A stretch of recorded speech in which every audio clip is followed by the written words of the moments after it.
District of Conservation is sponsored by the Committee for a Constructive Tomorrow, better known as CFACT. To learn more about our sponsor, head over to cfact.org. Thanks for listening to the program. This episode is brought to you by Experian. Are you paying for subscriptions you don't use, but can't find the time or energy to cancel them? Experian could cancel unwanted subscriptions for you, saving you an average of $270 per year and plenty of time. Download the Experian app. Results will vary. Not all subscriptions are eligible. Savings are not guaranteed. Paid membership with connected payment account required. Welcome to District of Conservation. I am your host, Gabriella Hoffman. This podcast offers a sober examination into all things hunting, fishing, shooting sports, energy, environment, and the public policy surrounding it. And this podcast also specializes in original interviews that you won't hear elsewhere. Here's what I have for you today.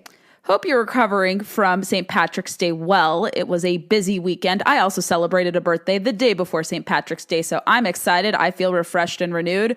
I'm a year older. I'm now officially a peak millennial in the prime of life, so I can't complain. And to those of you who wish me happy birthday, thank you very much. And I'm so excited this week. We have hit in this region, in the DC metro area, peak cherry blossom bloom. Very exciting. For those of you with allergies, not the best time to be here, but it's going to be beautiful all around. The cherry blossom tree in my front yard is blooming, so at least I have that if I can't visit the tidal basin. But I'll try. I have plans to visit. But today I want to draw your attention a little outside the Beltway because I think what our guest today on the program has to say has wide-sweeping implications for those of us who live on the East Coast and also the West Coast and everywhere in between, flyover country, what have you. As we have often examined and explored here on the show, incremental bans to hunting. And this year, Colorado is taking center stage. That is why I've brought on Dan Gates from the Coloradans for Responsible Wildlife Management Group that you may have seen on social media. They've been drawing a lot of awareness to upcoming ballot initiatives in the Centennial State that would ban what is quote unquote so-called trophy hunting, not only just mountain lion and bobcat management, but there's even language if they are to successfully readopt it into an initiative, ballot initiative for the vote this fall.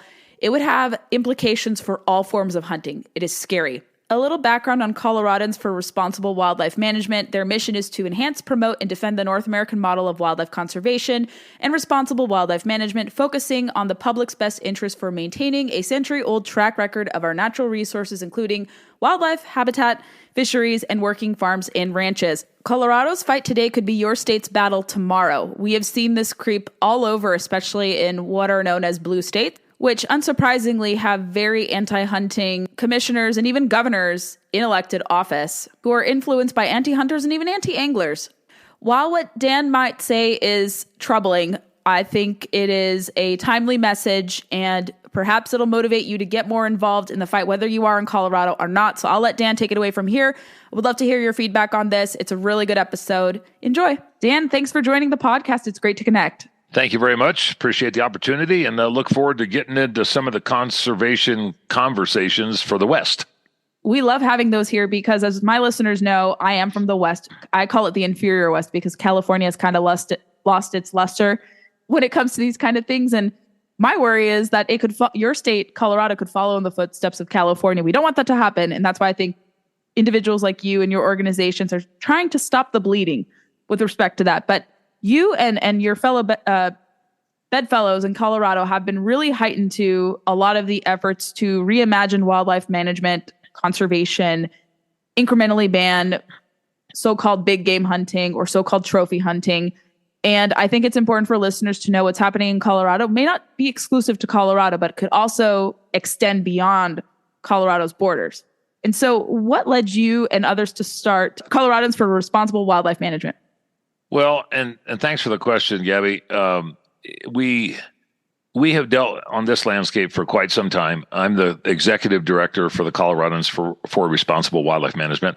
I'm also the president for the Colorado Trappers and Predator Hunters Association, and I sit on as I often mention, a wide variety of boards and committees, some appointed, some volunteer, some elected. And we started this organization back in 2016-17 with the ideology that we needed to do something to up our game from a regulatory, statutory, representation, relevance component. in the Colorado General Assembly with the Colorado Parks and Wildlife Commission, knowing full well that we probably were going to have to deal with something inevitable like a ballot initiative. And we haven't had a ballot initiative to take anything away since 1996. That was Amendment 14 that changed the Colorado Constitution to take trapping away. And 4 years before that, we had Initiative 10, which was in 1992, that took away spring bear hunting with hounds and baiting. And so the ballot initiative that came up in 2020 was actually to bring something in.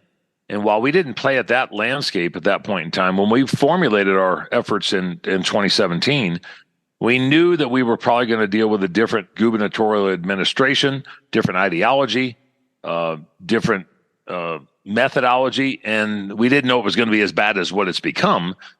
But we figured that we better engage at a different level than most of the C3 and C6 organizations, the 501c3 organizations that we're all members of. And I mention this frequently.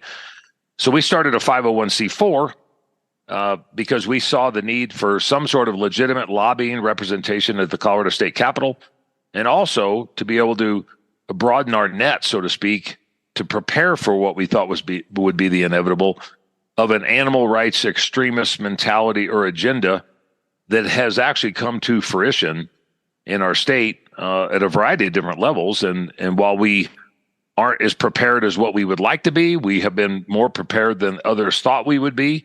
And this is a moving target for sure, but we're in it for the long haul, and we're just trying to make sure that we cross our T's and dot our I's and leave no stone unturned, trying to beat what we consider to be animal rights extremist, and also engage with our conservation partners to the point to where we are lockstep, arms locked, walking in the same direction and not go in different directions, trying to see, who can be picked off so easily. Could you give kind of a lay of the land more specifically in Colorado? So is the Polis administration, for those who are unfamiliar, very hostile to conservationists? How about the Parks and Wildlife Commission? Because certain states, as listeners know, are starting to kind of be taken over by preservationists or rewilders.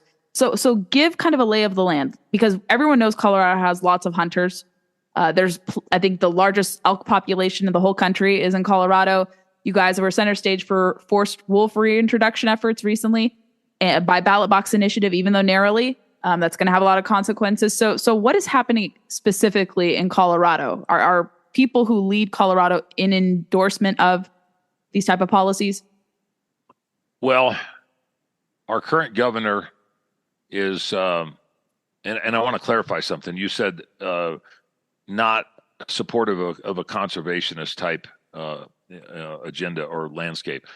It depends on who you look at and what side of the fence you look at, because the animal rights extremists have now coined the term conservation.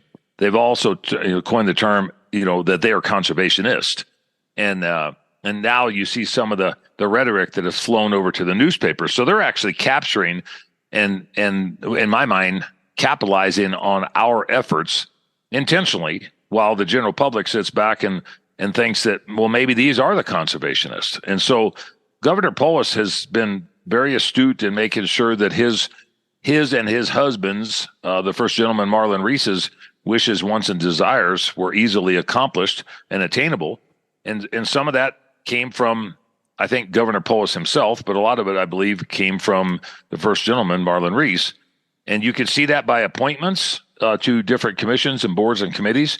You can see that by a change in the landscape, the oversight, or the thumb pushing on specific agencies, including the Department of Agriculture, the Department of Natural Resources, and Colorado Parks and Wildlife. And while there might be skepticism to some of that, and it's not a tinfoil hat and it's not a Black Hawk helicopter conspiracy theory, you can look at the people that are actually put in those positions and the objectives and the agendas that they try to implement and initiate. You look at the Colorado General Assembly and the legislature that we have, which is more democratically favored than it is Republican or independently favored. And a lot of the notions that come out of that and the Parks and Wildlife Commission come directly from the Department of Natural Resources, which then Governor Polis has a significant amount of influence on. I mean, they all work for him. And the first gentleman, Marlon Reese, sits on many different committees or has very good connections with individuals of a lot of these organizations that are not animal welfare, they're animal rights. And I really believe if they could have it all, they would turn around and take hunting and fishing out of the picture if there was a way, shape, or form that it would help them accomplish their entire goal, which is to make sure that the North American model of wildlife conservation and science-based wildlife management does not guide our wildlife practices and our wildlife management procedures. And the criteria that we have to live with is, it's science-based. I mean, what we've done over the last 125 years is factual, and people's perceptions and wants, wishes, and desires a lot of times don't fall into that. But the landscape that we have, and I gave this analogy to a guy about 2 weeks ago. He said, well, on a scale of 1 to 10, where do you consider Colorado's wildlife management? And I said, wildlife management, an 8. He said, well, I thought it'd be less than that. And I said, politics within wildlife management, a 1. And with 10 being the best. And so I believe that our agency is doing the yeoman's work on science. And I believe that and there's facts to prove this, it's not my assumption, that the particular administration that we have to deal with would like to have nothing other than to take the funding mechanism out, to continue to put apex predators on the landscape or pedestalize them with no management whatsoever, and create this diabolical toilet bowl to where, when you flush, everything goes down, and the sportsmen and women are the first ones to probably feel the brunt of that. And I think it's their agenda to try to accomplish that in the shortest amount of period of time that they possibly can. I have heard that the first gentleman of Colorado has been very influential. I think even more influential than any spouse I've ever heard of any governor. I've never heard of spouses in Virginia being on, let's say, commissions, so to speak, let's say wildlife decisions. That seems unheard of, because you'd have to divorce yourself from that. I feel like that would be too much of a conflict of interest, but that's interesting. At least he's trying to gesture there. But you were alluding to commissioners, and I had seen the news recently that yourself, your organization, Howl for Wildlife, and others have been really active in forcing the legislature to reconsider a couple nominees to go on the Colorado Parks and Wildlife Commission. What has been happening with that? Well, for quite some time, the governor has been able to appoint individuals to the commission. Granted, he was elected in 2018, so since then, he's been appropriately posturing and maneuvering his plans to put certain people into certain places. And the 3 current ones that we had that were up for appointment for confirmation after they were appointed last year, they have to be confirmed by the Senate. So they have to wait until a legislative session starts. So they were appointed last July, and they went through the process of making decisions on the best possible, attempts that they possibly could. And they were up for confirmation for the month of, I guess the first part and the latter part of February and first part of March of this year. All 3 of those were by a lot of different groups, a lot of different sectors in the community, were not deemed to be appropriately appointed because of their representation or the lack thereof. And I say all 3, the mountain bike community, the power sports community, the agriculture community, the sportsman community, all of them came out in opposition during the Senate Agriculture Committee hearing several weeks ago.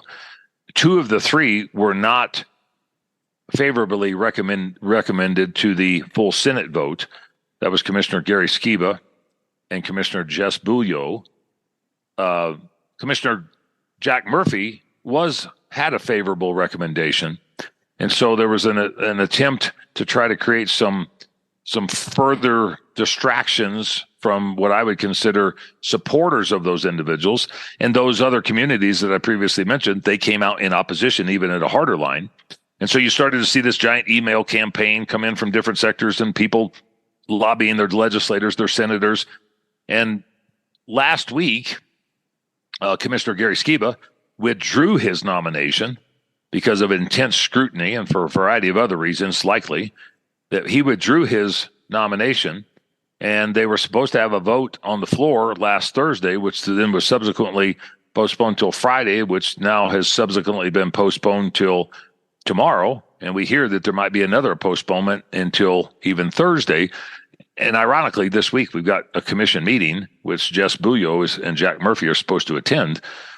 But if you go back a couple of years, there's been consternation or criticism over multiple appointments to this commission, that while it is supposed to be a Parks and Wildlife Commission, and there is criteria to meet those individual positions within the commission, the concept has been that they would kind of do what they want, and a lot of different groups would gripe and complain and moan and groan about what they were doing. And to give you an example, one of the commissioners, Commissioner Jay Touchton, who's a nice guy, but he used to be an attorney for Wild Earth Guardians and the Humane Society of the United States. And he's sitting there with sportsmen and women dollars and parks and recreation dollars, making decisions based upon his expertise, which comes from an animal rights background. Commissioner Rich Reading runs the Butterfly Pavilion, and he has more of a environmentalist versus conservationist component. He's not necessarily, at least he hasn't alluded to that he's anti-hunting, but it appears that he is definitely pro-large carnivore and a lack of management of large carnivores. The nuances that you get into this political landscape that you talked about earlier, Gabby, is his wife, Rich Reading's wife, was appointed to sit on the Colorado Habitat Stamp Committee, appointed by the governor, confirmed by the Senate. I was on that committee for 8 years.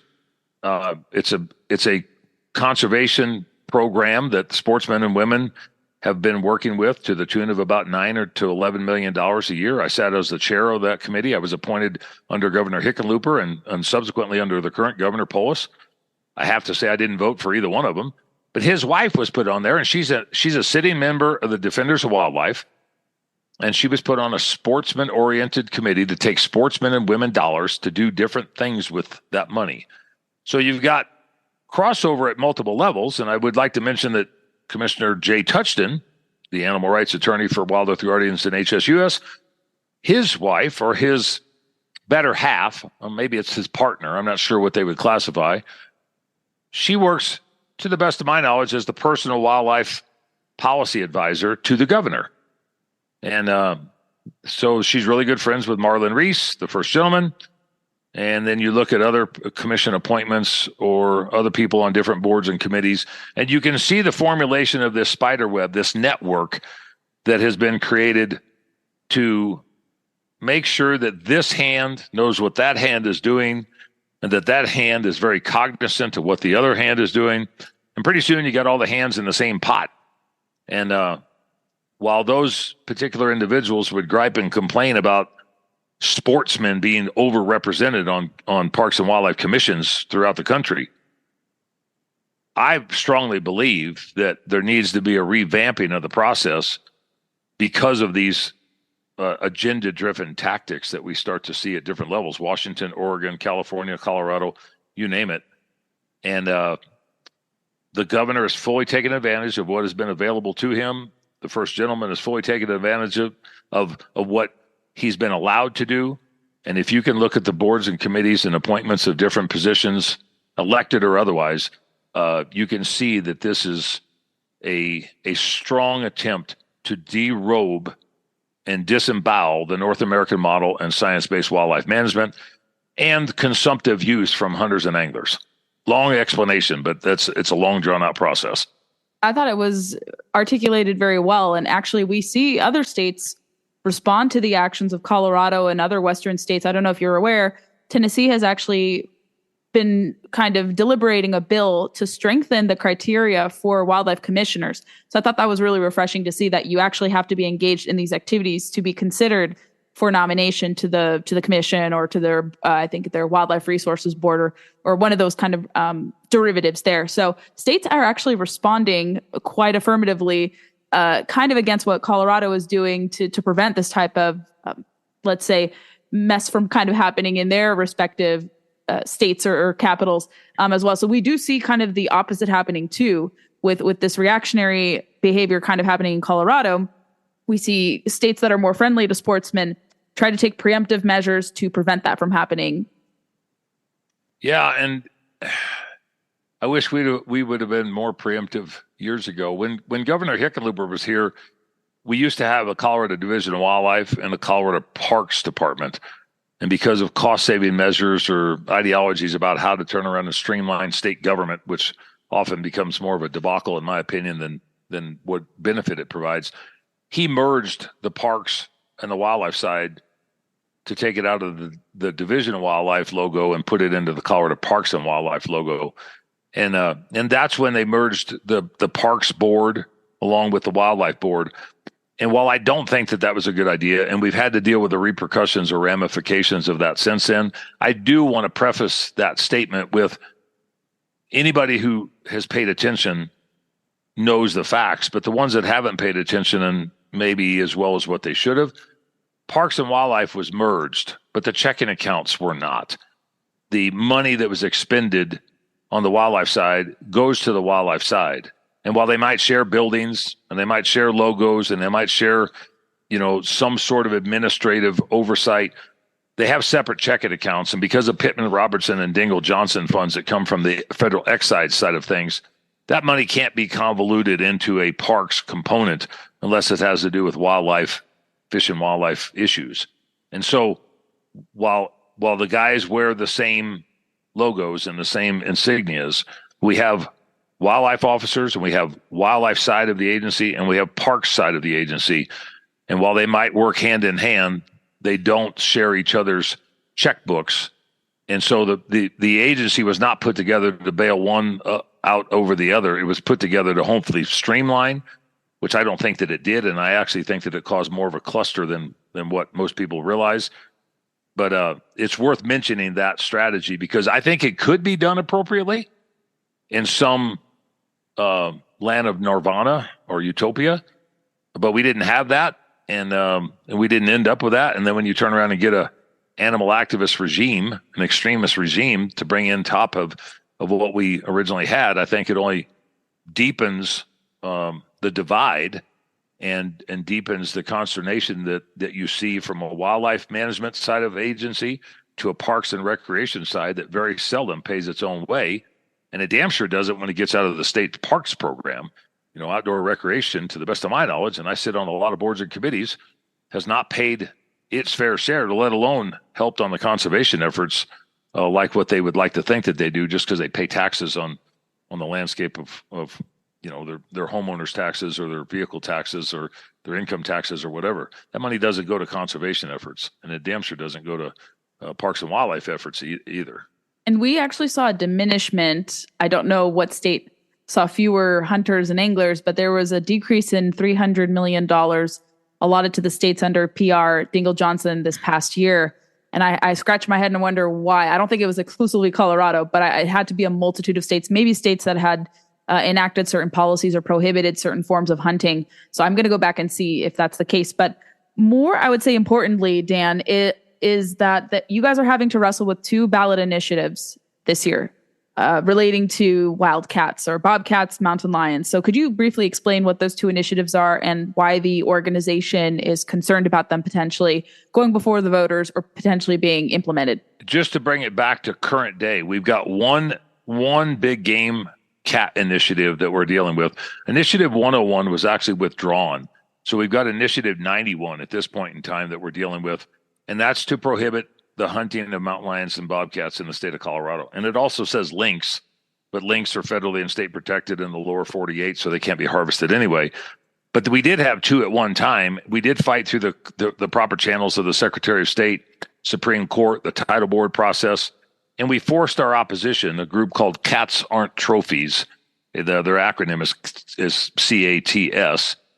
We forced them to withdraw the 101 initiative. And we changed the language. We were successful in changing the language to the Supreme Court and the title board on the first initiative, which is 91. I do want to make sure that I recognize, and I'd be remiss if I didn't say it, the initiative that we have now is 91, but that will not be the final initiative that is on the ballot. So if anybody starts referencing things, we would prefer that they reference the Colorado hunting ban or the big cat ban or whatever. but the number will change if the opponents or proponents of the measures, our opponents, get signatures to get it on the ballot, which they're in the process of gathering now. Then it will be on the ballot and be renumbered to where there's an actual ballot. That's just a clarification of what we're dealing with. But it is to prohibit the harvest of mountain lions and bobcats. And while they call it a trophy hunting ban, Gabby, it's a hunting ban. Their definition of trophy hunting in the measure, which we got taken out of the title, so the voter won't see trophy hunting in there. They'll see it just as a hunting ban, even though the trophy hunting is still in the measure itself, in the overall statutory language that will be enacted if this was to pass. But the definition of trophy hunting is to intentionally kill, wound, stalk, pursue, or entrap a bobcat or a mountain lion. Intentionally kill, wound, and I joke about this. I don't know anybody that goes out and intentionally tries to wound anything. But intentionally kill, pursue, stalk, or entrap a bobcat or a mountain lion. That is hunting. And the thing that should be concerning to people is that the way that this is written, it won't be regulatory, it'll be statutory. And a precedent could be set not only within our state, but other Western states and throughout the United States for that matter, that if anybody wants to utilize similar language, they can capitalize on the inefficiencies or ineffectiveness of what we wouldn't have been able to accomplish by allowing this measure to move forward and not defeat it. Statutory reference can be made to a variety of different things, and essentially you could take bobcats and mountain lions out of this. You could put bighorn sheep, you could put black bears, you could put mallard ducks, you could put alligators, you could put turkeys in it if you really wanted to, just because of what it says in the definition of trophy hunting: intentionally killing, wounding, stalking, pursuing, or entrapping. Some other components of this that people don't necessarily read into, because it doesn't say it in the title, but it says it in the measure. It talks about electronic collars or e-tracking devices or training devices for the use of hounds in this specific circumstance. But the way it's worded, because it'll be statutory, you could incorporate that into upland game bird dogs, waterfowl dogs, coon dogs, rabbit dogs, maybe cattle dogs for that matter, if you decided to utilize that. Those are things that start to bring this to a level of uncertainty for other people that go, well, I don't hunt mountain lions. I don't want to trap a bobcat, even though we can use in the state of Colorado is cage traps. We can't use any of the other traditional methods of take because that was banned in 96. But they go, I don't have any intention on doing that. And then you have them read those other subsets or those paragraphs, and they go, wait a minute, I hunt pheasants. And I use tracking devices or collars on my dogs, training collars. Are you saying that I couldn't do that? Well, they're not attacking it in this specific initiative, but it will be written into this specific initiative to where somebody needs to really pay close attention and look at the intentions of our opposition. And they said this in the title board hearing. When brought up about the electronic collars, their attorney said, well, we don't think that dogs should be utilized for any pursuit of game. Just like they said on the lynx side of things when they asked, why did you put lynx in there if they're already federally protected? And their answer was, in case they're ever delisted, we don't want them to ever be harvested. People need to look at farther down the road, the objectives of what these groups are trying to create. And if they can get through the door, find a chink in the armor, get through the first line of defense, which right now is the trappers and lion hunters, they get through us, where are they going to go if they've already talked about upland bird dogs or electronic collars? Where are they going to go if they've already redefined trophy, which is actually hunting? And I think that's where everybody in the country needs to pay deep, dark attention to what is going on in Colorado, because it'll be the first time that a definition of trophy hunting has been established to the best of our knowledge. We've got wanton waste laws, we've got poaching laws and so forth. This is the definition of trophy hunting, which doesn't have a damn thing to do with trophy. It has to do with hunting, period. Judging by the verbiage you laid out, that would be most likely the case. And that's actually a scary possibility that this would even have national implications where other states or interests could roll with that statutory language and say, oh, you know what? We can use the same here. And then pursue wider prohibitions, because it doesn't just stop at these apex predators. We've seen all across the country, they have desires to, go after low-hanging fruit as well. They could say duck hunting is cruel and unusual under these same terms. So we shouldn't put it past them to want to try to prohibit hunting writ large, because we have seen them make gestures like this. And then some people among our ranks are like, well, no, it's just these kind of like archaic forms, like you said, kind of when you're interested in, trapping. And I think it's horrible what an unfair shake that trapping has gotten. Although people have now leaned on trappers here in the eastern United States for trying to combat, predators who are going after turkey poults and whatnot. So we see a resurgence of trapping, I think, starting to be utilized again. But they don't see that maybe it's not their favorite form of hunting, but some other form of hunting adjacent, or maybe their preferred form of hunting could eventually be targeted. So we have to get our fellow hunters and conservationists in that same mind frame. But they're a little stubborn. So we have to work on them. Dan, as we conclude our talk together, where would you like to direct my listeners to get involved, learn more about all of your efforts? Please list all those appropriate links if you can. Well, if you wouldn't mind, I'd like to mention one other thing, because at the beginning of this, you mentioned a couple different initiatives that we've got. And there's actually two in the Denver City County ballot side of things. And one is a fur ban. And there's just to show the hypocrisy of our enemies on the landscape. It's called a Denver fur ban. And people say, oh, that must be fur coats. The way it's written, just like the confusing components of what this measure is that I mentioned about the bobcat and the mountain lions, the fur ban mentions wild animal fiber. So beaver felt cowboy hats, fly fishing lures, regular fishing lures, Native American art and accoutrements, like with our Denver March Indian powwow and the Native American cultures that we deal with. Then there's a slaughterhouse ban as well. They want to ban the slaughterhouse, the one lamb slaughterhouse, largest in the Western United States. The reason I bring those up is because it goes into the same mentality of our state government and the ideologies of our general legislature and where some of those things come out. We've got a coexistence bill that's going through the legislature as we speak. That coexistence bill has to do with us actually not consuming stuff to be able to not consume it. And so this is not a one-off with the bobcat and the mountain lion deal. And I would urge people, if they're really interested to what is going on, they can go to SaveTheHuntColorado.com. That's our website. They can donate on there. They can get educated on there. They can see some of our videos that we've actually produced. We've got Instagram with CRWM. We've got Facebook for the old guys like me, which is Coloradans for Responsible Wildlife Management. And there's another issues committee that we actually created called Colorado Wildlife Deserve Better. And there's a website to that effect called Wildlife Deserve Better. But if they want the up-to-date, easy-to-find stuff, SaveTheHuntColorado.com is the best place to be able to go. And the thing that I would say in closing, pay attention not only to what's going on in the West and see what agenda-driven mentalities are trying to take place, but pay attention to the Midwest, pay attention to the East, because these things surface somewhere other than the place that they actually grab some feet and get some hold. And I would encourage each and every person that's listening to this and any other podcast or media, pay attention to your local parks and wildlife commissions or your game commissions. Pay attention to your General Assembly and your legislature, because this stuff didn't start in one place.